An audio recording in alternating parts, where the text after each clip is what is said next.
QTV this morning, and I am Jana Basonko here with my amazing co-host Ibrahim Abalde. Yes, good morning. It's good to be back here on another edition of This Morning. You know, it's Thursday already. It is. And what's that color?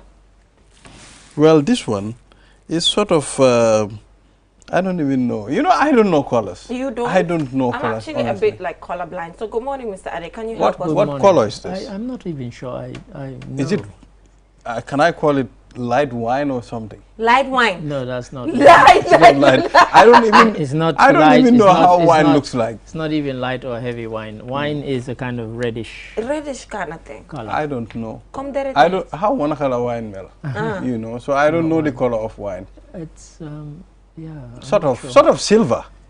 No. No, It's not giving quite. me like a greenish. It's got a greenish tinge green, to it. Yes, there's a greenish. But it has a name which escapes me right now. I think people that are experts when it comes to coloring should help us. Hopefully they will send a text message to you. To while say- you're on It air. reminds me, last week I've seen a rainbow, Yeah, you know, somewhere. that's amazing. know, Did you my house. chase it? Beautiful. Did you chase after it to find the pot of gold? I At was- at the end of the rainbow, you will find a pot of Is gold. it so? That's that's the at the saying. end of the rainbow. You will find a pot of gold. That's the saying. I need the pot of gold. I know you need a pot of gold right Oh, now. yeah, absolutely. We all Yeah.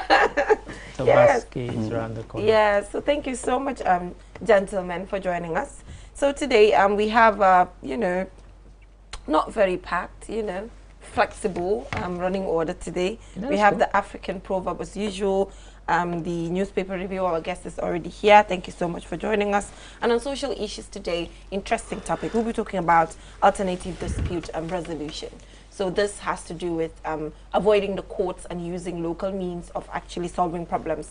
Actually, when I think of alternative dispute resolution, it actually takes my mind to how Rwanda, you know, at some point during their transitional justice, decided to use local means of solving their transitional justice processes through the Gakaka courts. Yes. Where they actually, you know, made sure that they sentenced individuals and also some form of restorative justice where perpetrators were actually brought back and reintegrated together with the Into the- victims. So actually that we can point at to say It- local means do yes, work. it can work. It Yeah. can work. And when we say alternative, we don't mean if you and your husband are having an argument, you go to the husband's uncle. That's not what we're after. Yeah. So, slightly different. Bigger, thing. like actually we're talking about bigger things that in a normal circumstance should go to courts. Yeah, exactly. You know, Yeah. but using an alternative way of solving it. And also you can see how when these things are used, it actually lessens the burden on prisons and just other facilities that everybody rushes to. It's everything. And also Yeah. there's always a suspicion that if you go to lawyers, that's their job. So rather than resolving it quickly, they can stretch it out, because the more they stretch it out, the more you pay them. Yeah, You know, yeah. it's their job after Yeah, all. yeah. So there should be alternative Yeah. means, and it would be good to listen to that Interesting conversation. one. Looking yeah. forward to too. So Community Watch, actually here there is a presentation of checks to ward development committees at the KMC, and I also believe that the new chambers is going to be launched. Chamber will be launched today. Today. Apparently So, it's a sparkling yes. new chamber. All right. And we So shall see live, you know, we bring you live updates in relation to the happenings there. And on Click segment, we promise today, as introduced, we'll have Skengman Sweezy here Oh, yeah. to actually tell us what is happening in the properly dressed as well. And Anyway, that's an I internal saw matter. him wearing a Louis Vuitton Yeah. today. Expensive stuff. Is that also fake? Hey. I don't know. We're talking about Skengman. He's He's you know, Skeng. he's a man Well, I of mean, Skengman Sweezy. last man week of- we just said, he's a I mean, man- most he's a of man of these things means. are fake. He's a man of Is the means. one he wearing also fake? Well, we will find out. We'll Find out. We'll inspect it. Yeah, when it we'll comes on. inspect. It's a couple of that should cost maybe, you know, a couple of hundred dollars. Dollars. Yeah. And he's Skengman. he can afford He it. can simply just dash us $1,000 and nothing comes Yeah, out he of it. doesn't have to wear fake stuff. No. There's no need for that. So Ibrahim, what is that African proverb? All right. It reads, only the thing for which you have struggled will last. Only the thing for which you have struggled will last. Mr. Ade, Only the thing for Do which you- you have struggled will last. do you agree Well, or it's disagree? subjective. Are you in? It's subjective, as you say. There are certain things that, if you struggle to get them, if it's, I don't know what it could be, a car. You struggle to get the car, you take greater care of it, you cherish it, you look after it, and in that sense, it ends up lasting longer. There's always a thing that if you struggle for something, you value it more, and I guess that is probably what they're getting at. Yeah. Yes, the things last, because when you get something that you struggle for, you appreciate it, because you know the struggle you went through. You know, you don't treat it carelessly, you don't make sure it doesn't break or whatever. So yes, there's an element of truth. But then, does it last? Things you struggle for all the time, do they last? I don't think so. Well, that's why I gave specific. Yeah, people struggle in their marriages. You know, struggle in their marriages where... And they can last. You know, they can last, they might not last. Yeah. Sometimes people make major sacrifices and, you know, for the next person or to try to save their marriage. But anyway, also, these are things that involve two people. So you can't also, like, really 100% use it as a judgment as to this program. Well, certainly not in a marriage. Yeah, not in a situation. marriage. That's why I chose. That's why I chose an example of where you, as an individual, struggle for something. Yeah. You fight hard to get it, and you cherish it. Yeah. It's not all the time. Well, it's debatable. well, sometimes it's the way you take care of certain things. I mean, to be not necessarily even struggling for it to last longer, but the way you take care of it. Maybe you did not struggle to get a phone. But this is about struggle. Yes, you did not struggle to get a mobile phone. Yes. But I mean, the mobile phone can stay longer in your hands. I mean, it's a matter of the way you take care of a particular thing. Yes, people laughed at me because my previous phone was a Samsung S6, which I had for 13 years. And the reason I had it for 13 years was because I kept good care of it. Yeah. In fact, I gave it to one of my colleagues here in the office, and he's still using it. Yeah. So, but that's different. I mean, you know, it's, if you're the kind of person who takes care of things, then fine, things last in your hands. But I think this one is pointing to where you have had to struggle To be able to to get attain something. About appreciating it more. It might not be necessarily something physical. Can you point at this point in your life? Something you've struggled so hard for, and you can, even if you're not present, but you can still see it far yielding dividend. Yeah, I mean, and that's what I was about to say. It doesn't always have to be something physical. Yeah. So I can remember when I was at college, staying up till 4, 5, 6 in the morning to study. Yeah. It was hard. You know, because the next day was tough, but now I appreciate that struggle, you know, and the amount of effort that you put in. There are people who, for them, it seemed to come easy. For some of us, we had to really struggle hard to master certain things. I think I'd mentioned previously before, when I was doing mathematics, you know, I struggled with it until I met a teacher who kind of flicked on a switch in my head, and that turned it around. But for other things, that, you know, that staying up late at night, that one I learned in Sierra Leone when I was in boarding school. First night I was there. You were in boarding school? Yes, in Sierra Leone, because according to my parents, there were too many distractions in Freetown. Okay. So they sent me to Bo, which was 180 miles away. For my own good, I have to say. But, you know, boarding schools can be difficult, I heard.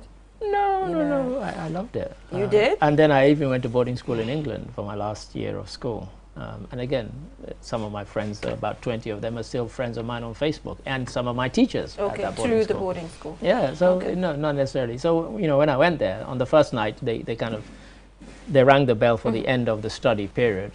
And I was the only one in about 300 boys who got up.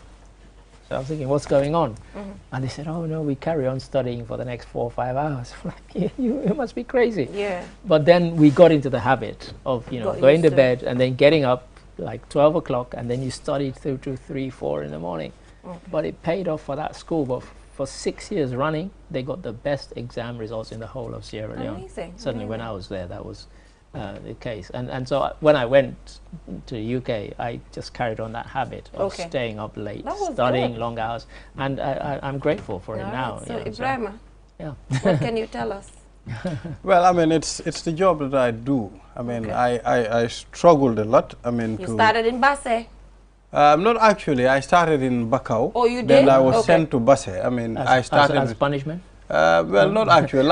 A reason better known to Lamin Manga. I don't know why he sent me to Basse. You know, yes, I spent like 5 years in Basse, and I struggled a lot. I mean, to start a media career. I mean, I can remember there was a time I walked from Westfield to Bakau New Town, where we used to have the unique FM building. I hope you just, I remember it well. Yes, and I hope you yes. told people you were doing it for exercise, Yes. not that you didn't, Actually, you couldn't afford it. Actually, but I you can't didn't have afford money. it. I didn't have money. So but I struggled a lot, and I brewed a whole lot of attire under that neem tree. So, you know, we struggled a lot. I mean, when it comes to this. So that's why I value what I do. And you look at you now. Well, we are trying. Living life. Successful. Organizing, what is the event called again? Tango. Dashing me money, feeding me. You know, you see. Giving me free money. You see. Breakfast. Tobaski is coming. Tobaski, don't make people think I give free money. You don't dash me. He's already given people his Tobaski tip anyway. Wait until the day before you buy your ram. Yeah, so yeah, interesting stories there. Well, what about you? I mean, struggle for what? What does this say to you? What does this proverb say to you? UTG. UTG. What struggle? It was a breeze. UTG. Mr. Ade, I don't know, he believes so much in me. When I tell him I'm struggling for exams, he'll be like, no, don't worry. This is just going to come. But I don't think, like, the past 2 weeks was so difficult for me. You know, even I'm trying to get back my sleeping pattern because for a period, I did not do exams. So it kind of was, I had this phobia of, like, sitting in class and doing exams all over again.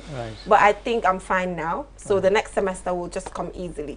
So yeah, we started another journey. Hopefully, I'll be here again to explain how the journey went. And then, yeah, Ibrahim will get to throw a party for me after this particular one. You didn't throw a party for my BA. But let's wait for the masters, inshallah. You need to do something. It will happen. Big one. You need to do a big one. Buy me a car, maybe. It will happen. You can buy me. I need a car, Mr. Ade.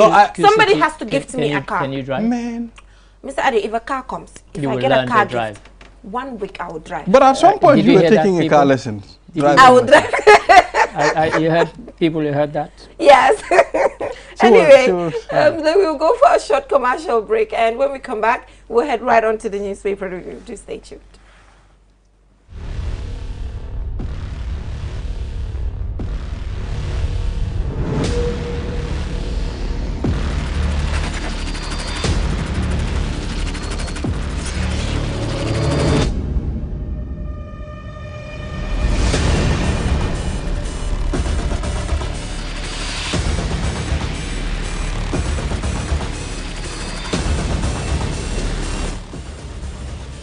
Check out the all-new Tigo 8 at S-Pass Motors. Call 3522-222 or 353-2222 for more information. Cherry.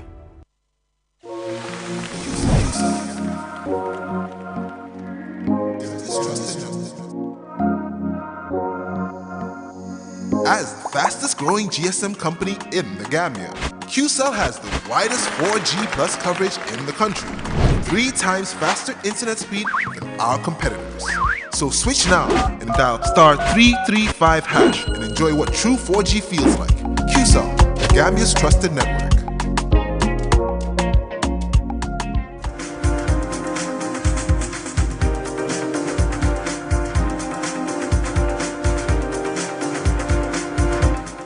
Back from that break. If you're just tuning in, you're watching QTV this morning.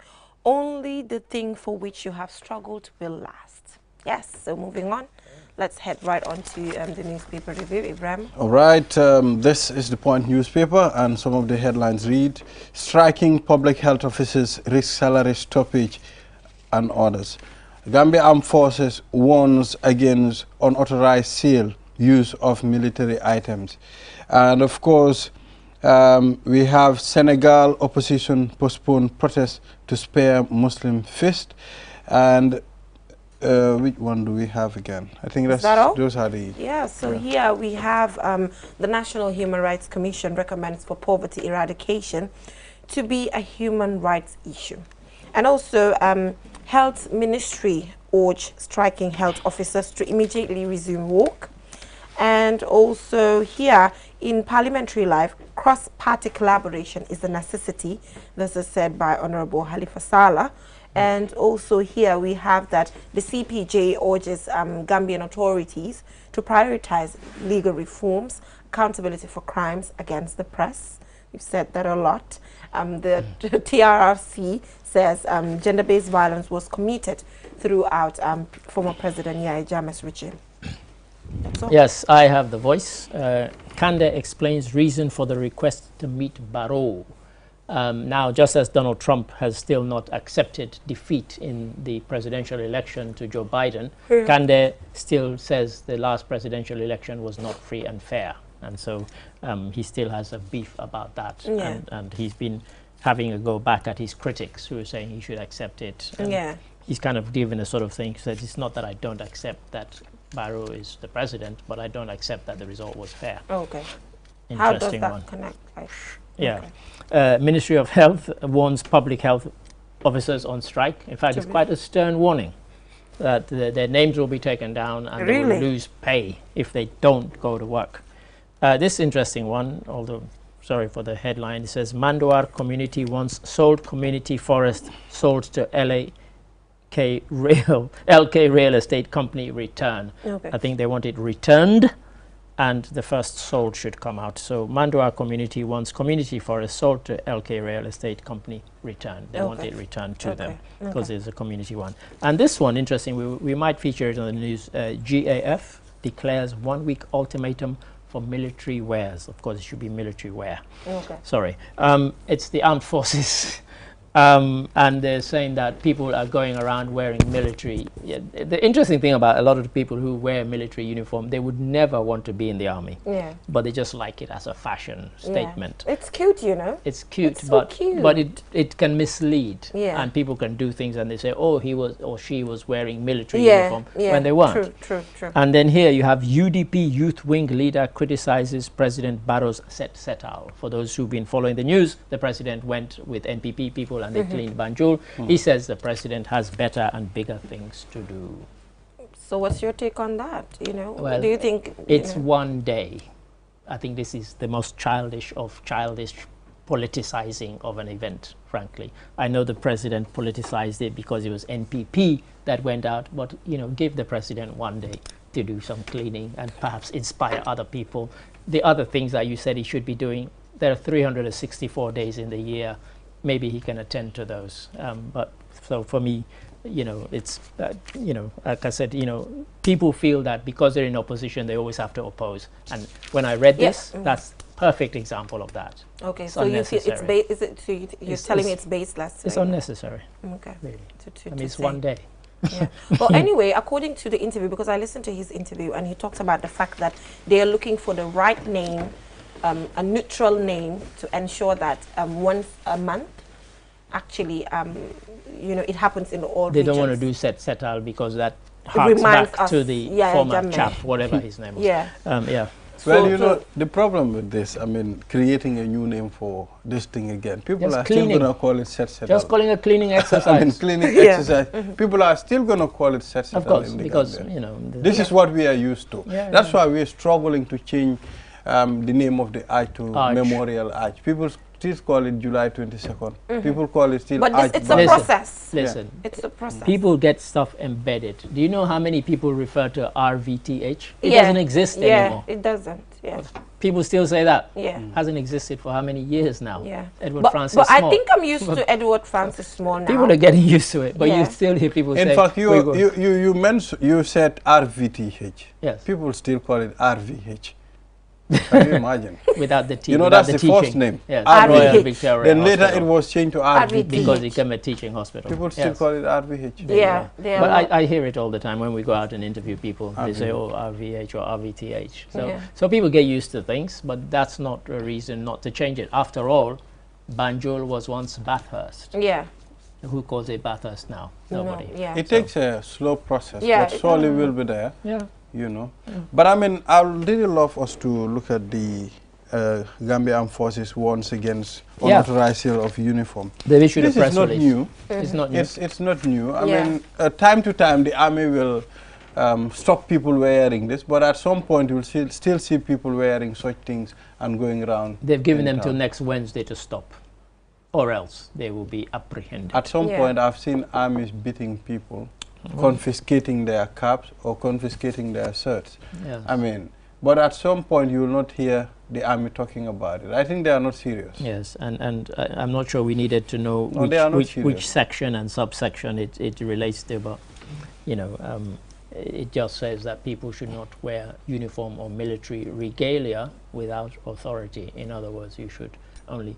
But this made me smile when I read it, when I read the press release. And the reason it made me smile is that a woman has been arrested in Kenya who is about to stand as an MP. She went on TV stations in full police uniform, claiming that she was a serving police officer. Apparently she is not and has never been. So they don't even know why she did it. And there are lots of pictures. You can find the videos on YouTube of her wearing the police uniform, being interviewed in the TV studios. Why would you do such a thing? So she's been arrested for impersonating a police officer. And this is somebody who's actually standing at as an MP at the next election. I suspect she won't be standing now. But let's also take a look at this, Jennifer. The clothes that people sell, you know, it might not go down well with the army for people to avoid wearing their camouflage. But when you look at the way the army uniform is and the type of clothes that people wear, it's totally different. But it reflects, like it reflects, yes. But it's totally different from the way it is. When you look at it, you can differentiate it. Well, can you? I mean, you know, we have, for example, we have people from ECOMIG who are from other countries. They're not wearing Gambian army uniform, but if you see somebody in that military wear, you assume that they are in the military a lot of the time, particularly if they then wear boots that make them look very militaristic. You think, oh, is that person in the army? You know, listen, I used to wear that kind of stuff when I was young, so you know, who am I to say, you know, people, but it's wrong. But when I went to Sierra Leone, I don't wear it, but I love it when people wearing when I went to Sierra Leone, I was actually stopped in the street by the military, and they said, do you know that this is against the law? And it's in the law that people are not not allowed to wear military uniform or military style uniform without authority. It's actually, and here they quote, I mean, I hate quoting. These guys know when they write a story, if you say section this and subsection that, I just throw it straight out. But it's there just to, but here it says, it is prohibited under section 169, subsection 1, 2, and 3 of the Criminal Code of the Laws of the Gambia. And it says that it prohibits the use and to engage in the importation and sale of military uniforms and regalia without authority. So my take is, let them start from there, the importation. First of all, fine, you don't want people to wear it, it's not done, but it's coming in somewhere, so let them tackle that there. They're doing both, because what they're doing is they're saying to the people who are importing it, stop doing it. Yeah, they should tackle it from there. Because if you import it, nobody's going to be able to wear it, because we will stop them from wearing it, and then you will lose out. So, so I guess it has to come from there. You're right. You're absolutely right. Well, it's important that, I mean, this military uniform or any other sister force, I mean, should be respected. I mean, I've seen people wearing their brothers' uniforms. I've seen people doing a whole lot of TikTok videos with security uniforms. Oh, that's a bit naughty. Yes, I think people are going too far. So it should be respected. I respect this, although they are not consistent. I mean, they'll do a thing, at some point they'll stop. Give them 1 week. But that they will thing stop you again. mentioned about people wearing their brother's uniform, I would blame the brother. If I'm your brother and I'm in the army and I allow you to wear my uniform, unless you steal it from me, I shouldn't let you wear my uniform, because then I'm the one who's disrespecting it. You know, me being the person who's in the army or the police. If I allow somebody to wear my uniform and then start making TikTok videos. But normally the TikTok videos that I came across where someone's wearing someone else's outfit, military outfit, for instance, it's not for a bad reason. It's not for a bad reason. Yeah, it's not for. Yes. So for what they reason? do some that of for them fun. do it not for fun, but some of them do it when this song came out with Nyancho, as to respecting the police, you know. So it's just some form of creativity. I don't think I found. But they are still wearing let the army or the police guy do the video themselves. Don't give the uniform to somebody. Sorry. Yeah. So let's talk about the striking public health officers, risk salary stoppage. Yes. And others. A very stern letter has been sent out to them. It says, to this end, all unit heads are hereby urged to write down the list of staff who failed to show up for work starting tomorrow, Wednesday, 29. That was yesterday, at 8 a.m. Thereafter, administrative action will be taken against them. Of course, what they could all do if they're clever, they could say, I was ill that day. Or my uncle died. Well, anyway, I think, aren't they going too far? You'll run out of uncles. Aren't they going too far with this? They who? The striking people or the warning ministry, letter? The warning? You only issue this kind of warning letter if negotiations have broken down and people are not talking to each other. Yeah, but this is too dictatorial. It is, and it will upset people. But I think they want to scare people back to work, basically, because if your name is taken down, and you know their action, including losing pay, then what do they including mean when they say your name will be taken down? Your bosses have to make a list of all those who fail to turn up for work, and then they will deduct it from your pay. And worse, your salary will be deducted. In fact, and stoppage. Other steps will be taken. It will be stopped according to this paper. Your salary will but be only for the to a stop. time. But isn't that legal? I mean, there's some legal element in it. I mean, well, what's the legal element? Your contract says you should work. Your contract doesn't entitle you to strike. Yeah, but why are you striking? Because conditions are okay. Of course, but is that the only option? And is it the last option? Of course, the right to strike is enshrined in that's why people join unions and so on. But this one says the office, they're talking about is rising to the fact that despite all efforts made by leadership of the Ministry of Health, as explained, they said executive went back making disrespectful statements against the authorities. When I read that, I laughed. I'm thinking, that's like childish. Yeah. They made disrespectful comments. Now, look, you either say people shouldn't strike, that's a different thing. But the fact that disrespectful comments were made cannot be pegged to this situation. Like, what's this nonsense about disrespectful? If they don't like what you did, they should blast you. Why shouldn't they? It's their entitlement. It's a free society, freedom of speech. Talking about disrespectful comments. I mean, the fact that, I don't know who wrote that. But it might be because the person conducted an interview, and this is what the authorities said, probably. It's terrible. Kind of shows how people want to just I mean, somebody needs to advise some of these ministries on their the health sector. I mean, I don't know who's advising we should look at certain things. I mean, the health sector is among the sectors that are very important in a country. If at all you do not take care of the people that are working there, it's a problem. And these people, they also have the right to tell you, okay, I mean, this is paining us. I mean, we want you to change this. But when Gando came here the other time, he said there are things that are not okay with them. I mean, I think they have a whole lot of, they have a whole lot of people that are paid, that are being given certain priorities that they are not given. Right. And they are feeling like they're all doing the same job. Right. So I think you'll always get that. Yeah, you know what? I think we should do a story following up on the ambulances that were distributed to communities. Exactly. And assessing its impact. And we were told that there will be ambulances in strategic different locations.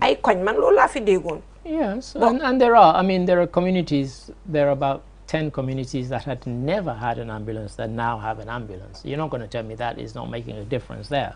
I mean, the health minister gave the example of women who were being taken on donkey carts to go and deliver. In those communities, that will not be the case anymore. So, but we still need to check. Well, it's still available. Is it working? When it has a breakdown, but at some point, that's always the problem. Because we have all these fancy new ambulances. Exactly. It's good that Jennifer asked this question. Yeah. I mean, we were promised that, I mean, there will be ambulances in different locations. Like as in so streets. we want to know we've covered. how far have we gone?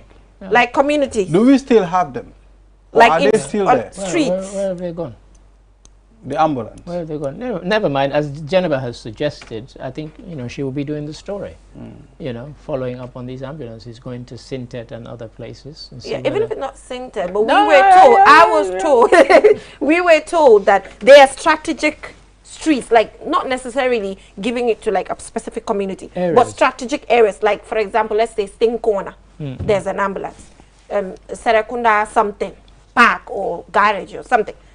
Is that ongoing? That's my question. I don't know. Well, I don't think so. I mean, I have not not to the passed extent where is that specific to Sting Corner or Northern Corner. But at least at some point you should pass and see an ambulance, somewhere, and at least you should know this is the ambulance that they dedicated specifically for this location. Maybe someone's. Anyway, let's not jump into conclusion. If you see the ambulance sitting there parked, it means it's not somewhere attending to somebody or something. I don't want to be mentioned someplace else. Well, we just want to know. We are just asking questions. Let's make So the thing is, let's just follow up on it, and just get the right information and update the public accordingly. We've said many times. Are the ambulances there or? We've said many times that we've covered news stories where something big and fancy, they've given 50 tractors. We should go back a year later. What's happened with these tractors? Are they still being used, or have they broken down, etc., etc.? So it's worth asking, of course. Yeah. And that's just it. And the agricultural season have started, and we are seeing. Who watched Youth Dialogue yesterday to see? I was there. I saw somebody look like you doing some farming activity. Yeah. She looked very much like you. Yeah, so it's looking good. Things are looking good down there. Oh, you saw that things program. are looking good. I didn't watch and it. Also, things are looking good as we speak. And also, I was happy to see that they're actually making good use of organic fertilizer. That's also rather than all the chemical-based ones. Rather than all the chemical-based ones that we do not even know much about. Sure. Yeah. I mean, there's always been a concern. And interestingly, for a lot of our countries in Africa, the reason we've used organic stuff is because we can't afford the other stuff, thankfully. And so we've avoided that particular kind of crisis, really. We've just used organic stuff, and that's organic fertilizer. I mean, I think, well, it's the best anyway, but it's very difficult to get to fertilize a big hectare of land, you understand? I can remember when I was in Basse, I used to go to Mansijang. My grandma used to have, a whole lot of cattle. Before the rainy season, we will allow the cattle to graze a particular piece of land for many months, you understand? So, the whole land will be fertile for production. Then rainy season will start, working on the land, and it yields very good crops. That's how people did. The mixed cropping, mixed cross thingy. It works. So actually, yesterday I did the story on why fewer people go to work when it rains. So let's take a look at that story, and when we come back, we'll get to have a discussion here. Honest discussion. Is it sleep, or infrastructure, or what is it? Or is it just that some people enjoy it? And also, some people say when it rains, whatever. They love it. They love it. I don't know what happens, but let's go and take a look at this. And when we come back, we get the discussion. Research shows that the moods of employees will gradually be lower as there's no sunlight to cheer them up. The most common impact employers will experience from a rainy day is a lower employee attendance and productivity. When it rains, employees are less motivated and simply complete tasks to head home and completely dry. Sometimes they may not even appear at work at all for a variety of reasons. Famata Diba says she goes to work even when it rains because a neighbor takes her to work, and was quick to say that we shouldn't judge individuals who often do not make it to work due to the rain. A lot of people do want to go to work, but then sometimes you leave your home to go to work and then you will not get a vehicle to take you because maybe the roads are ruined, there's water everywhere, and sometimes the taxi drivers, they wouldn't want to go take certain routes because it can damage their vehicles. So because I've had experiences where I've seen a lot of people on the roadside, they've drained wet, but drenched wet in, but then they can't find transport to go. Ibrahim Asambu from Brikama blames poor infrastructure for being unable to make it to work when it rains. It's even happened to me, in time of rain season, it's too difficult for me to even use my car to go for work due to condition of the road. It's too pain in the Gambia. As a Gambian, we are lack of way. If we have, our road, which that, that road will be very, very easily for us to go to work. Now, Marisal doesn't have a car and has never missed work because of rain. I don't think rain can stop me from going to work because whether it rains or not, they still pay my salary, and so I don't see any reason why I should stay at home without going to work. It is an interesting situation, as some say it feels good to sleep when it rains, and sometimes they feel like continuing to sleep rather than getting up to take a shower to head to work. Research recommends companies provide hot beverages to employees to cheer them up when it rains. However, for those we spoke to, infrastructure and improved transportation to allow workers to head to work smoothly appear to be the top of their wish list. Reporting for QTV News, I am Jennifer Sonko. Whoa. Is it sleep? But let's be honest, Whoa. it's really nice to you're on a comfortable bed. I'm It is. telling And you. then you discover yourself. Telling you. But the thing is, I don't know what these people are complaining about poor infrastructure, Emma. because we know that the previous president left fantastic infrastructure for this country after his Absolutely. 22 years. So how can people, this is fake news. How can people say this? How can this happen? For infrastructure, I don't believe it. His supporters say that he left fantastic infrastructure. Fire service will yeah. never complain about water anymore, empty tank. During the rain, I passed the main gate at Churchillstown. Yes. The whole compound was flooded with water. so I said, you have water The there. wrong type of water, they would have told you. But generally, Mr. Ade, I think you're a victim of how poor I was, infrastructure. yes. I mean, mine was a combination of things. I mean, since I moved here, every time it has rained, it's been problematic. This year, because of I live on Coastal Road, and they're making the road down to the airport junction, road. the OIC road, then those roadworks meant that there's a temporary road which we have to use, and unfortunately, it was so bad that I couldn't, I couldn't use it. Unfortunately, a friend of mine did use it, and she ended up damaging her car quite badly. Yeah. And so, that's been the complaint, because initially we had no complaints with the road, because we see this as progress. Yeah. The digging up of the road and the laying of the new But road. when it started raining. But when it started raining, the temporary road that we are forced to use wasn't laid in any way. Okay. Look, some 5-year-old child could have done better than what they've given us, really. And it wouldn't have taken much for them to rake it over and straighten it so that we could drive on it sensibly. It is horrendous every day coming to work in That's it's terrible. I think day before yesterday, I went to Costa Road End. In fact, I was around the Jar Oil petrol station. Right. Before, I really understand they were trying to put, I think, two side routes. I mean, two vehicles going and coming. Three. It's going to be 6 lanes. Amazing. 6 lanes. Yes. Okay. So now I am seeing a whole lot of pile of I don't know, sand or gravel. It's gravel that in the they've middle got of the road. But that's temporary thing, because these things have to be planned properly. I wanted to go to the other side, but I have to couldn't cross. park the car this side. No, walk- I didn't and go. walk across. I just used the shortcut Right. to climb that high. over. And so I don't understand. It's difficult for people living around that area. It's extremely difficult, and what has happened recently is that the new bit that has been laid, people were driving on that. So from the beginning of this week, they started blocking it with the tractors so that people can't drive on it, because they're not meant to until it's properly laid. But people had been using it anyway.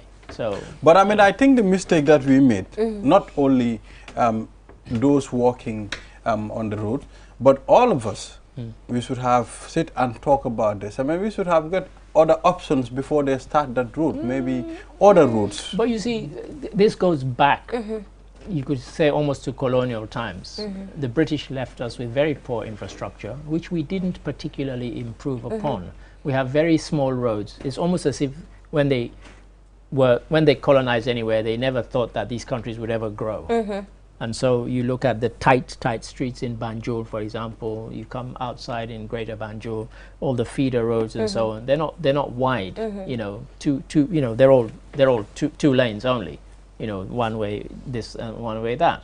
And so, to improve on that, you have to do what is happening now. Yeah. It's painful, but we have to go through the pain to get the gain. Also, Mr. Ade, according to the research that I came across when I was working on the story, it clearly talks about the fact that even if, walkers, the rain did not meet like walkers on the way or something, they're already at work. The mood changes, you know, their mood changes, and productivity is way low. Go to England if you want to see the reality of that. Productivity when is it's low. sunny and it's not raining, Everybody's they're hyper, they're pumped up, they're productive and energized, and you see it every time. And when it's raining, everybody's miserable. Everybody's moody. Everybody wants to go home and be comfortable. Just watch TV. Yeah, so they're recommending that companies should provide hot beverages. Companies should provide hot beverages for their staff when it rains. Which we do at QTV when it's You can also top it up with muffins. We have coffee. We have coffee. We'd have to have coffee and donuts. Donuts, you know, to just make us excited. Mr. Ade, you're the head of newsroom. Yeah, I think coffee, tea, and sugar is no, and some muffins. Someone else can get the muffins. Mr. Carr, I don't know if you are watching. The research says you should provide hot And that reminds me, I've not seen our coffee today. I wasn't going to mention it. I noticed it. Don't go there. Mariama Wagwan. Don't even go there. there. Anyway, you know, it's a combination of different problems. But it's an important one because, as you say, it's not just the fact that it rains and there's poor infrastructure. There's also the kind of how it affects people's mood. Yeah. There's no doubt about it. Because particularly here in the Gambia, because the infrastructure is so poor, you don't even just have the makes zeal to go to work. You don't even want to leave home. Absolutely. I even was toying with the idea that for the whole of the rain season, I just work from home. Yeah. Because we're wrapping up now, but quick question, because you emphasize how much when it rains you want to be on bed, have you ever deliberately slept? Oh, I thought you were going to ask him something else, but carry on. I can't go there. Yeah. Have you ever deliberately slept? Well, I did not do it now. You can't use this against us. Listen, it didn't happen, but it will happen. It will happen. It's happening. It will happen. It will rain one day and I won't come to work. Okay, I've never done it before. I've never done it before. I have. Like deliberately sleep and not come. Man, sometimes it's not deliberately. You've done it before. Believe me, I have. Okay. Well, admin and HR this is just out of the It's not your fault. Not at QTV, of course. Okay, not at QTV, Mr. Ade, sometimes it's not your fault. I mean, the way the weather is. It's due to certain things that you can't what know. happened? He's always talking about certain things that happen when it's raining. It's directly to what you've just said, the mood. Your mood takes you someplace else. Oh yes, my God. because you're not in the mood to get out of bed. It's as simple as that, because of the weather. Oh boy, you won't understand. I'm so done. Anyway, Mr. Ade, thank you so much for joining us in the newspaper review. So now we're heading right on to social issues after this commercial break. And today we're getting to discuss alternative dispute resolution. Instead of taking issues to court, you have another alternative as to solving these problems at community level. So I'm taking a look, looking forward to this particular conversation. You know, maybe our courts can be relieved at some point when these initiatives, there's a backlog come already. It does exist. So yeah. Thank you so much, Mr. Ade, for joining us. Always a thrill. Don't sleep. We need you. When it rains in Gambia, don't do that at QTV. make sure don't sleep. I've been praying that I can go somewhere it doesn't rain. All right, we'll be right back.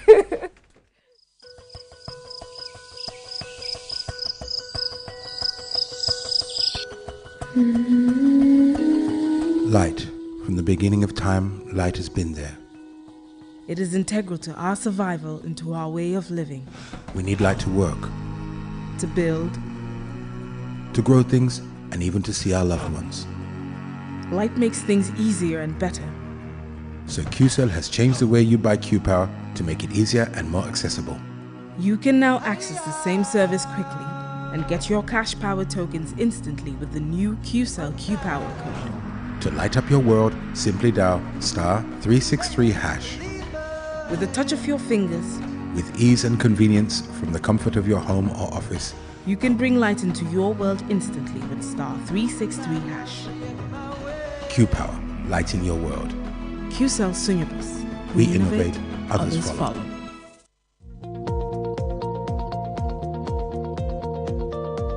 To make sure your company's products and services reach your potential customers, it is essential that you choose the right channel for your marketing purposes. QTV has the widest reach locally and beyond, and we can give your business the visibility it needs. Call QTV Marketing on +220 324 4444 or email us at marketing@qtv.gm and take your business to the world.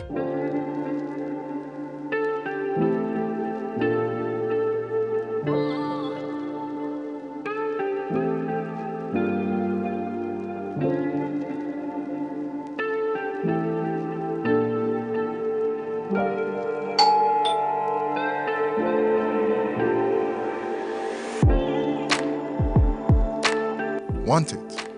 Order for it and pay quickly using Quick Pay on the QMoney platform. With great technology comes ease and convenience. Get a glimpse of what a comfortable life is with QMoney by dialing *323# now. Call 133 for more information. QMoney, Sunyu Kalpe.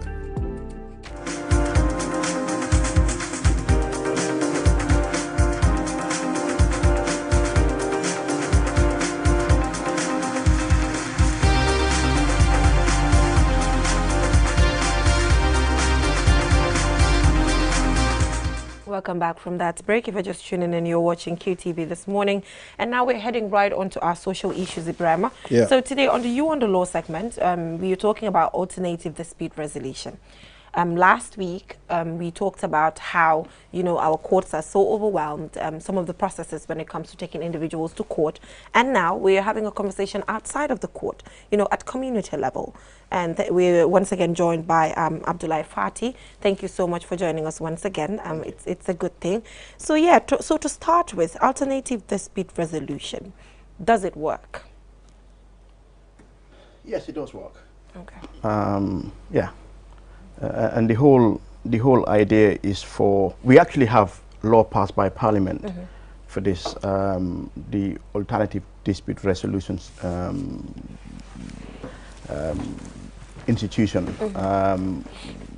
You know, I think the act was passed in 2008 also, but they still need, and they've actually trained individuals and have representatives and sub offices in different regions, even though they need a lot of resources and trained expertise. But in general, ADR or ADRS essentially means for people to sort of like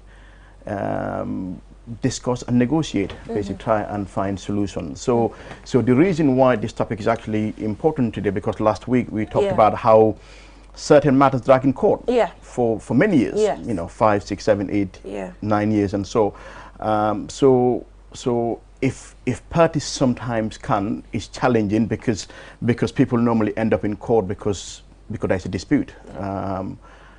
But ADRS or ADR can be within the court system or away from court as well. So people can actually approach ADRS, which is a body separate from the courts, or sometimes in terms of, but this doesn't apply in criminal matters. Okay.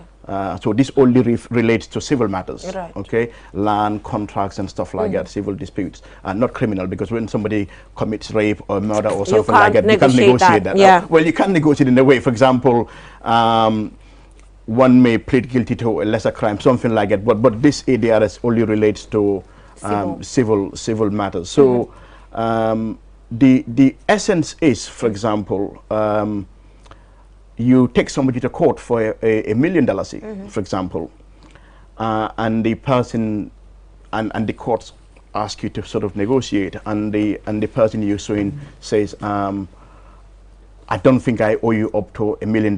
I think I owe you 700,000. I'm willing to pay that within the next 3 or 4 months. So I can pay 200,000 now. I'll pay another 200,000 in 2 months, and I'll pay 100,000 in 3 or 4 months. Something like it. So if you accept that, that will be the end of the matter. But if you, for example, insist, no, I only want $1 million, remember this person is offering you 1 million, but they're offering you 700,000 or 800,000, and they're offering to pay within 3 or 4 months. So if you refuse that now and decide to go to court and pursue because you want the 1 million, and you end up getting the 1 million in 3 or 4 years. So let the viewers actually decide. So would I have 700,000 now, but I mean in 2 or 3 months or 4 months, or get 1 million in 3 or 4 years? So maybe what 700,000 can actually do for you today will be more than what $1 million can do for you in 3 or 4 years. But don't you think this can also be taken for granted? Because I know of a situation where, you know, I'm talking about something I know about, where, you know, someone had to pay an amount of money and the person was like, why man no munti mel sa li dama ko fay by installment, come duma ko fay yep te munu len sa dara. Cases as such. Yeah, but that happens even not even in relation to ADR. But the issue is, it's not all cases that sometimes that can happen. Sometimes in relation to some of these land disputes as well. If I own a piece of land, or if you own a piece of land in Brufut or in Sukuta, and you've been developing it, and all of a sudden I come out of the woodworks to say, oh, it's my land, it's my grandparents, stuff like that, and you probably bought it for 700,000. Yeah. You've built a story building which you've probably spent 2.5 at a certain stage, not even completed it yet, and I come out of the woodworks to claim. So along the line, I tell you, you know what? If you pay me $500,000, I will drop the case. Or if you pay me $500,000, then I will stop disturbing you. So stuff like that. So you may want to say, you know what? Why should I give this person $500,000? When this is land that I bought and I've developed and stuff like that. So you may want to go to court and exercise your right and tell the court that it's your land. But at the same time as well, if I'm insisting, then you have to make the choice whether or not to go to court and there's delay on your construction. So it's very complicated. But the whole idea of the ADRS, some matters are very simple. Some matters are very simple. Like last week we talked about issues of ususu. Sometimes some of these women in the market, sometimes all they want is they only claiming like $6,000. Okay, because they're telling this person if they fail some blah blah blah blah and they refuse, and then they go to court. But it takes them 1 year to get their 6,000 back. So if this person is offering that I will pay, but I'll only pay $1,000 a month. Okay, which means it will take them 6 months. 6 months. So if you take that 6 months, that arrangement, that means you'll get your money in 6 months. You know, they may still falter. But for some of those things, I think courts perhaps are not the best. Because what it does as well is to clog our courts as well. Like this is why probably even murder cases, rape cases cannot move. Because the entire system, like you said, is overwhelmed with, you know, Balde and I have an issue of he sells me a mobile phone for 28,000, I pay him 20,000, there's 8,000 balance. I tell him I'll pay you end of month comes, I'll pay you 2 weeks, and 2 weeks comes, I don't pay again, and it's like I'm going to go to court. I'm not saying he doesn't have a right to go to court, but stuff like that sometimes, let's find ways of how we can settle. In the end, if I plead with him to say, okay, the 8,000, I'll pay you, give me another 2 months, I'll pay you 4,000, then another 2 months, I'll give you another 4,000. It may sound very unreasonable to him, but if he thinks going to court will get him the 8,000 immediately, it may not work like that. So that's why ADR or ADR sometimes it is important, because sometimes we don't realize that but our differences are very small, very minor. So now, what is the problem? What are some of the problems? We talked about the problems at court level last week, but with the alternative dispute resolution, what are some of the problems as well happening there, where cases cannot move sometimes and they have to end back in court? You know, the capacities of these individuals handling these, you know, this local means of, you know, negotiating, because if their capacities are not there and they do not understand how to go about it, then things will just simply fall back to the courts. You're right, very important. And that's why the ADRS secretariat needs to be, it's created by Parliament, so therefore it is a statutory body, so it needs funding to be able to train, because they have trained women, like like men and women in the local communities. So let them really understand, because they need capacity, they need resources to really also if some of these people are going to spend all their time to negotiate, there has to be benefits for them as well, something like it. But apart from that, but most of the negotiations are actually done by lawyers or the parties themselves, but a lot of them fail, I can tell you. The problems are because, one, when it comes to lawyers, I think sometimes lawyers are too busy. So the courts will tell the parties, I think it's better you go and, so in court, the courts will look at the issues, cases sometimes, and can see that the parties can really, if they sit down and discuss and thrust everything out, they can resolve. And they'll tell, well, if both parties are represented by lawyers, they will tell them find time. But for the lawyers to not have time to sit or even over the phone to do that, sometimes even that will drag for months, because maybe myself and Mr. Balde, who is representing the other party, we are always busy, which is a problem.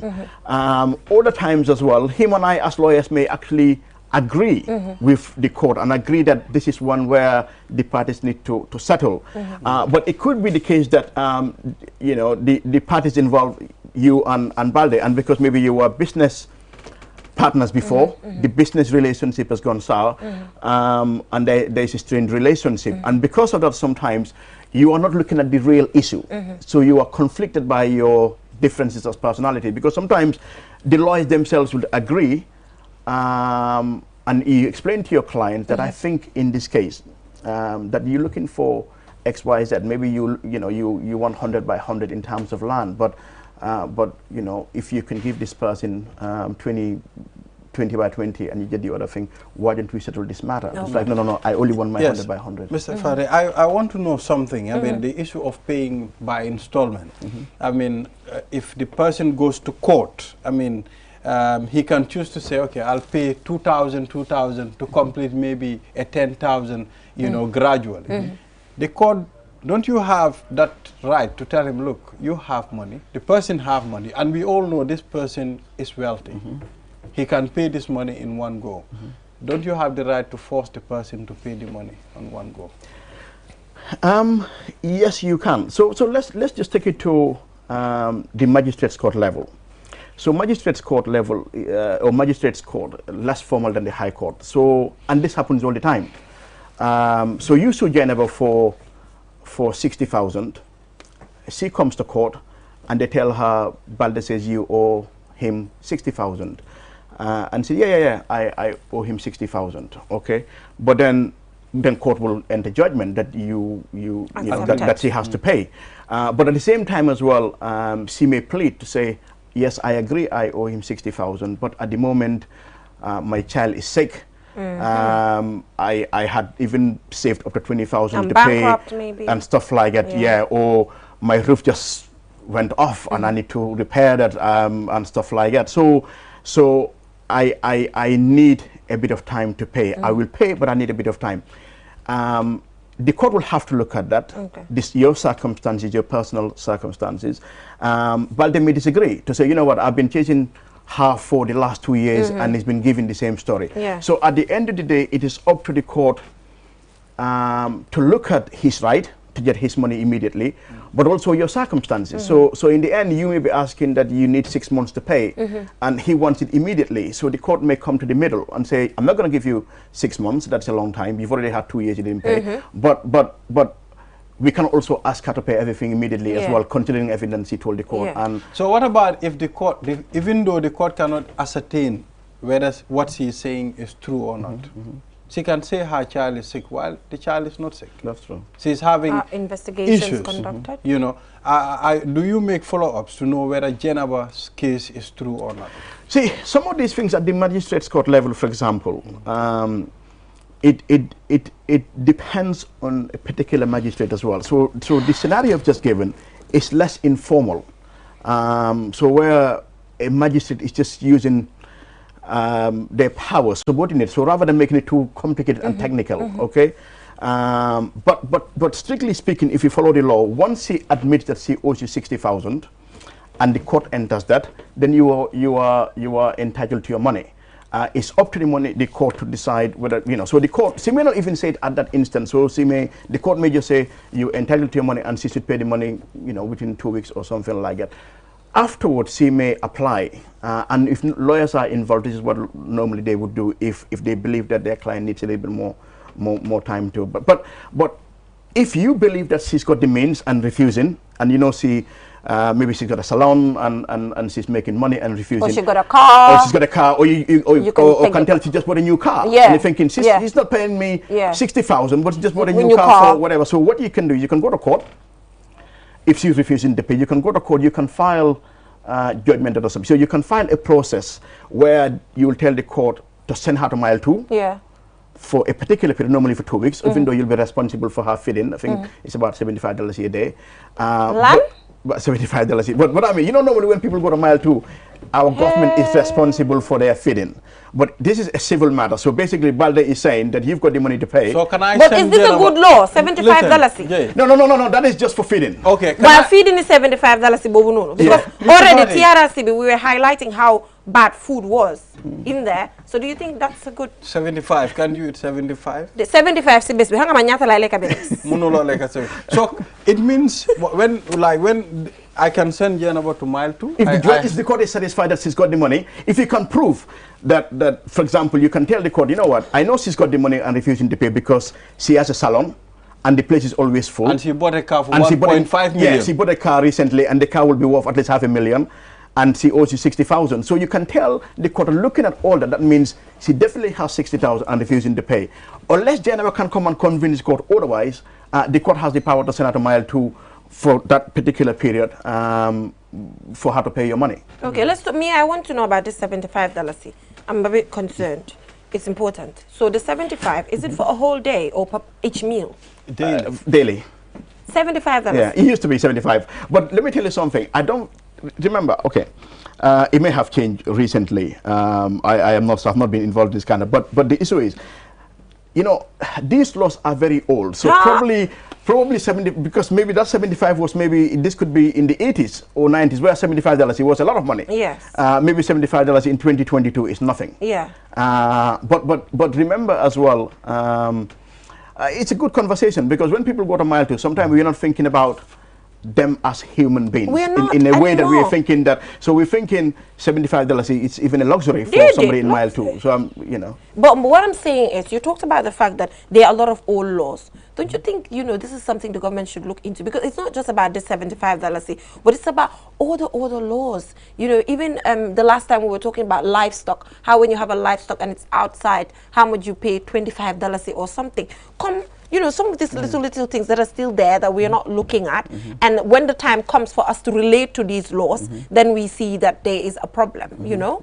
Yeah, no, there are so many.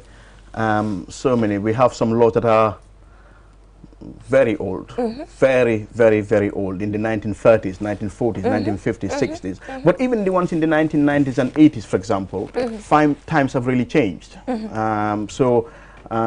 The environment, society, and everything else as well. But in terms of ADR, it is really important for people. Yes, sometimes it may fail, but I think it's really important for people for parties to really come together and discuss to see whether they can settle. Because sometimes once you sit down and look at things objectively, without emotions, okay, because normally that is the issue.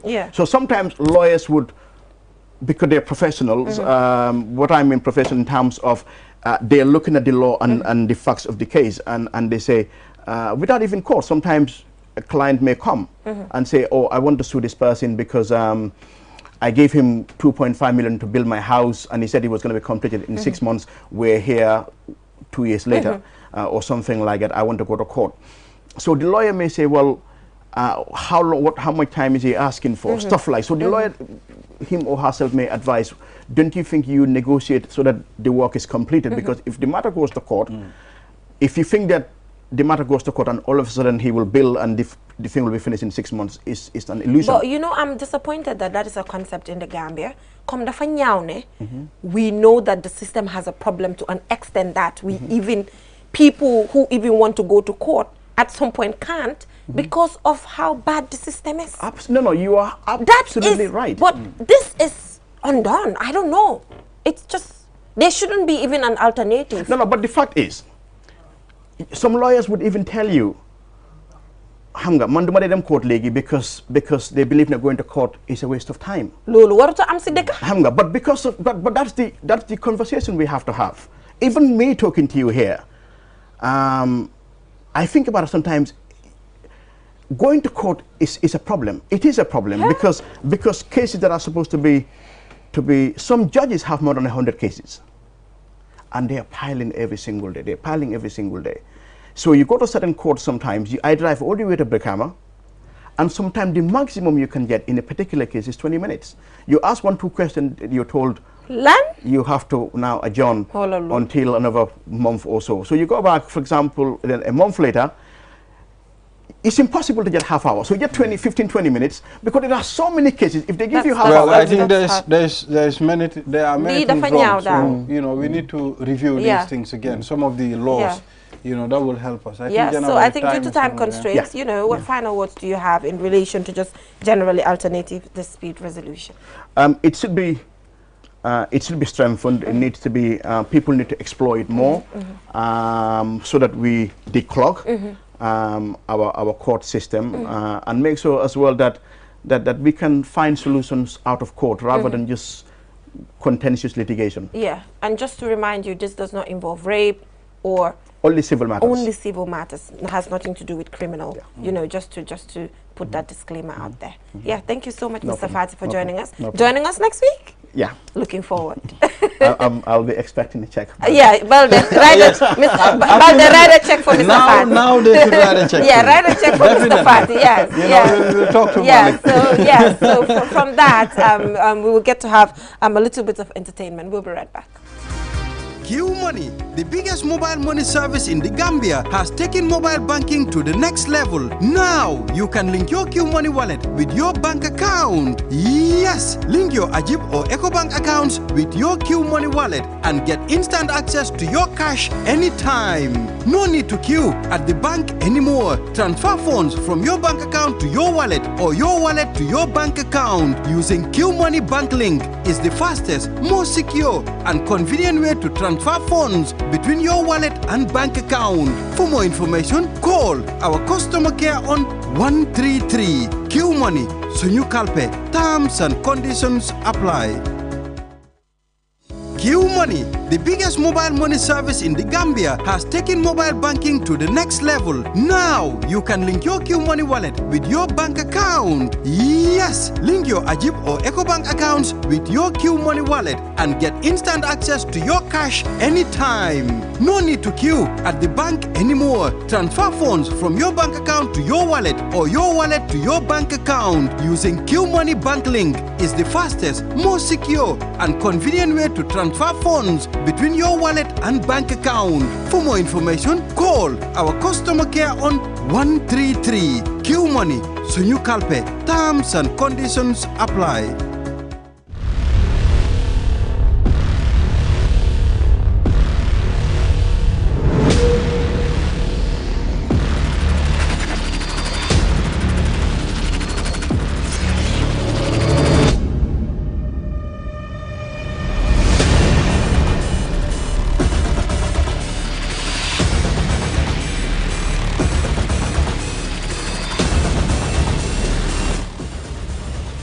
Check out the all-new Tigo 8 at S-Pass Motors. Call 3522-222 or 353-2222 for more information. Cherry.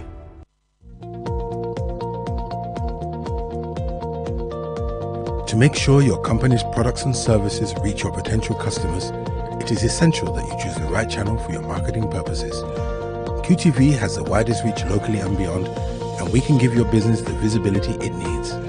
Call QTV Marketing on +220 324 4444 or email us at marketing@qtv.gm and take your business to the world. Your favorite QCell service has gotten bigger. eFunkanta. Now you can loan bigger credit amounts to make life easier for you. Loan $75 and $100 and pay later. Yes, you heard me right. Get credit loan from $10 to $100 using eFunkanta by dialing *393#. Anytime you run out of credit, Whether you want to buy Q Power, browse the internet, make urgent calls, or send SMS, eFakanta is the service for you. Dial *393# and choose the loan amount of your choice with no hassle. For more information, call our customer care on 111. QCell, Sunyabus, the pioneers of mobile loan service in the Gambia. We innovate, others follow. Terms and conditions apply.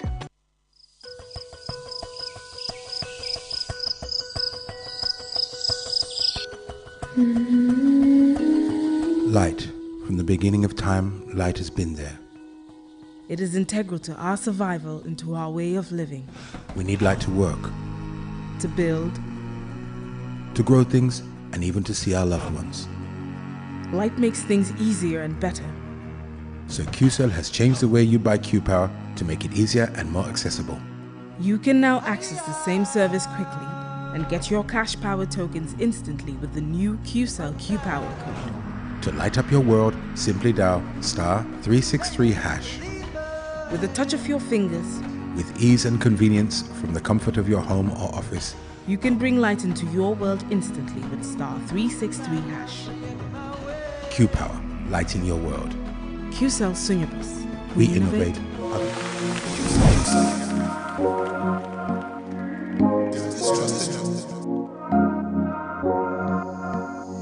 As the fastest growing GSM company in the Gambia, QCell has the widest 4G plus coverage in the country, 3 times faster internet speed than our competitors.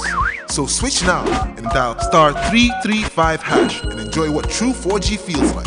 QCell, the Gambia's trusted network.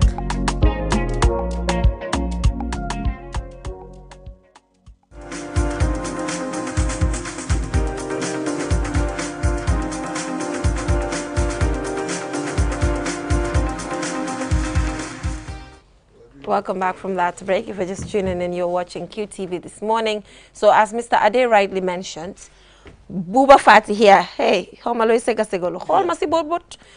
Fati has a lot of money. Mr. Ade confirmed to us that Buba Fati can remove simply hundreds of dollars to actually buy designer outfits.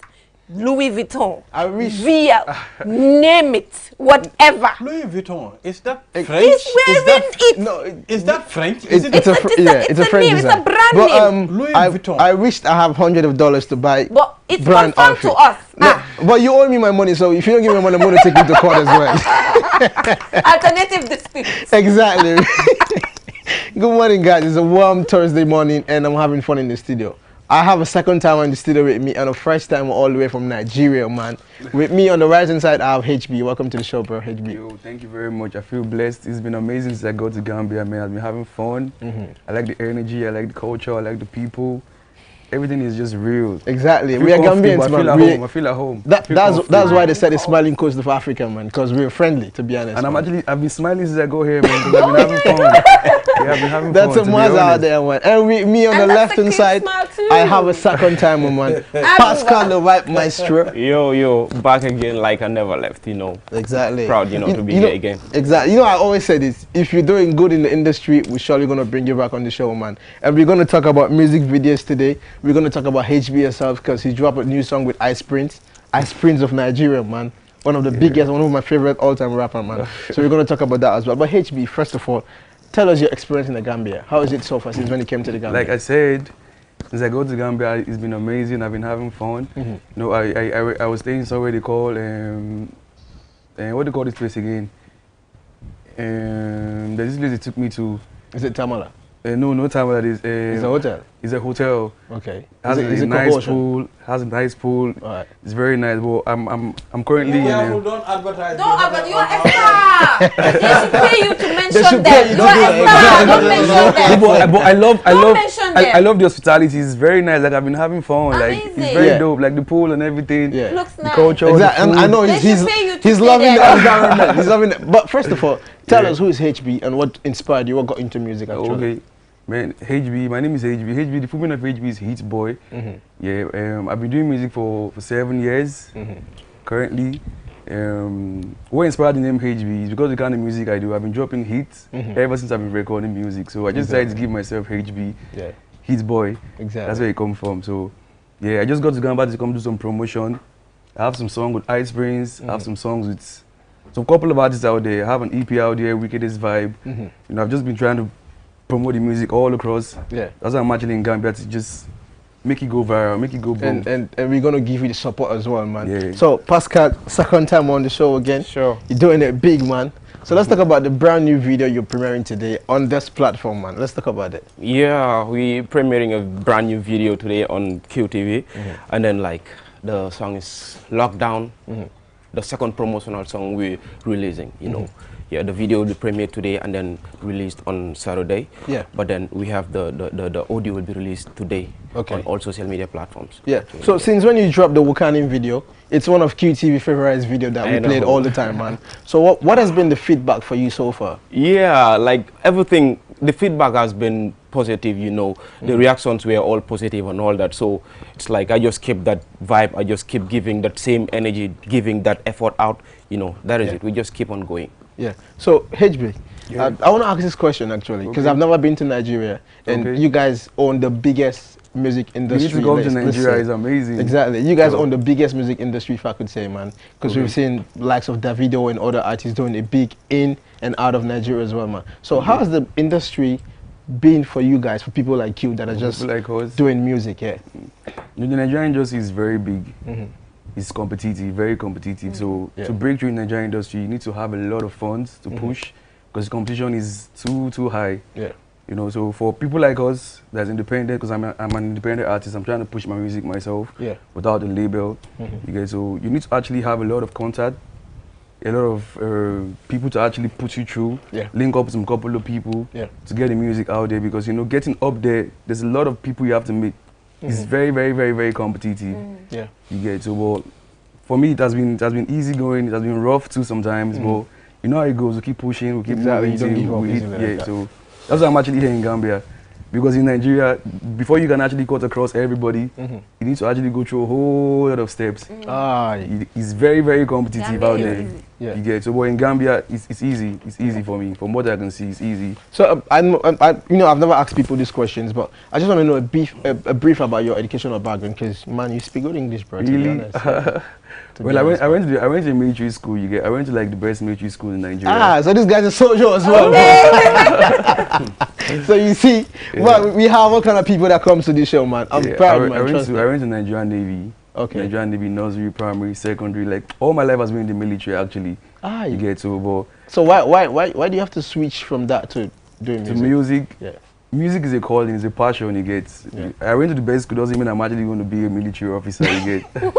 You get. So actually, just it's something I got a calling for. I love music. I have a passion for music. So I've been doing it since when I was a child. So I just took it professionally after my school days. Yeah. You get, so that's a good one. It's a passion for me. Yeah. So Pascal, you've been working on your project, man. Yeah. And I've been getting a lot of feedback from your manager and the team that you work with. That, trust me, they said this project you're about to release is a fire, man. It's fire. Yeah. So let's talk about the project. Actually, I know you're not working in the Gambia. You're working in Senegal. Yeah. Because you've been going to and fro from Gambia to Senegal, trying to work with other Senegalese artists as well. Sure. Yeah. So let's talk about your project that you're about to drop.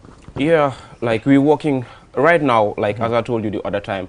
It's not that we're still working, but then we've done the work already, you know. Yeah, we've done the heaviest part. Because I was told you're working on an EP and on an album as well. Exactly, on an album as well. So like the tracks are done, but we're still working. So right now we're concentrating more on the visual side, because you know visual sells. You know, it's the fastest way of getting up there. So that is it. But right now, things are perfect. Things are working smooth. So we just hope for the best. So Jennifer, I want you to do me a pleasure. I want you to introduce this video. Okay, we're going to premiere his video today, but I want you to do it because Ballet did the one for Braham on Monday, and you were not here. Oh my God! So you're going to do it for me. Yeah. The video actually was shot in the Gambia and Senegal. Okay. You get it. And what's the name again? Pascal the Rap Maestro. Pascal the Rap Maestro. Pascal Abuk Nanjaku. Pascal Abuk Nanjaku. Abuk Nanjaku. Dominjaku. I'll just say Pascal. So guys, I have the honor, you know, and the privilege, huge, you guys. about to introduce this video by Pascal. This video is basically everything because I watched it last night and I was wowed. Exactly. And you have a surprising guest on the video, surprising act. We're not going to disclose it. I know. Do you want me to disclose it? But I'll just allow that to flow. Yeah. So, you know, so let's take a look at this, and when we come back, we'll get to have a discussion in it. And now, please, copy lens, man. Exactly. And now, premiering the video for the first time on QTV and only on QTV. Drum rolls, please. Finest music.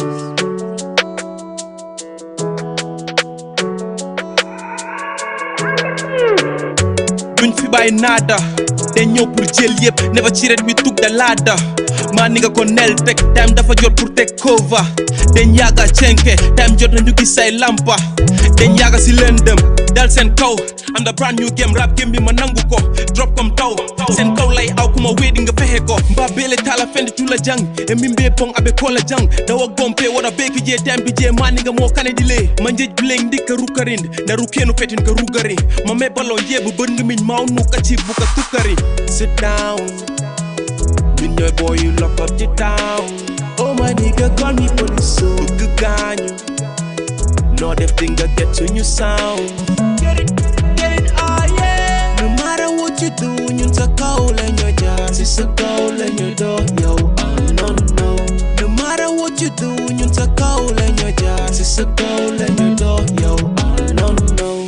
Te du man nga jéeb bi foo mun di dugal léegi ding ma dégg. Tron bi la jël si su dee rey la kon nag ma dee si. Man ci ni ndikalal piccet, ñaa ndika duggi njika cuuna cëkk. Nga fadak ñil mante dang, waatoo tijee kon nag ñu dem. Came to take over, jarut ngay laajte. Game bi man la doon xaar, man kenn maa fi manke. Mbandi mo. Sa kaw la jarde, nga ne xamoo fi ma aw te sa kaw la jarde. I'm on my way, there's no delay. We lock up the game, we're here to stay. Hustle no be crime, you don't skip a day. This hustle no get end till I find a way. Malem purun jam dika ten nyam, biu bu wara me to fing nyam. To fing nyam, about to take the game on a lockdown. Sit down, min your boy, you lock up the town. Oh my nigga, call me police. Lock up the town, man. Trust me, with my directing, I should get it back, man. Sure. Valley, I'm trying to leave my hair again. Man, I've seen you on the video. When I was on that video, man, I was doing my thing on the video on this bike. So let's talk about this visual as well, man, Pascal. Trust me, I'm proud of you. You know, you've come from a long way. You know, because I saw you when you started doing music in Brikama. You were not really having all the support that you need, but now trust it, man. With the team that you have behind you, they're really helping you, and your career is really like getting there at the point as well that you wanted it to get at. So yeah. So let's talk about this video. What actually inspired the song and the visuals? Yeah, like for the song, like when you look at the title Lockdown, it's like it's just a simple concept. We're coming to take over everything, and that's not a joke. We're coming to take over everything. Like we've been on the low for quite a long time now. You know. So right now, like we are ready. We are coming to take over. That's the fact. We're coming to take over, man. Now HB, man, do me the pleasure of introducing your music video to the fans out there. We're gonna introduce HB as well, his music video for the first time. You gave me the honor. Okay, you can do it. Okay, so now, introducing all the way from Nigeria. Exactly. Let me change my accent, please. Allow me to change my accent, please. Please let me change my accent. Allow me. Coming all the way from Nigeria. Nigeria, I'm talking about Nigeria. HP. Pause.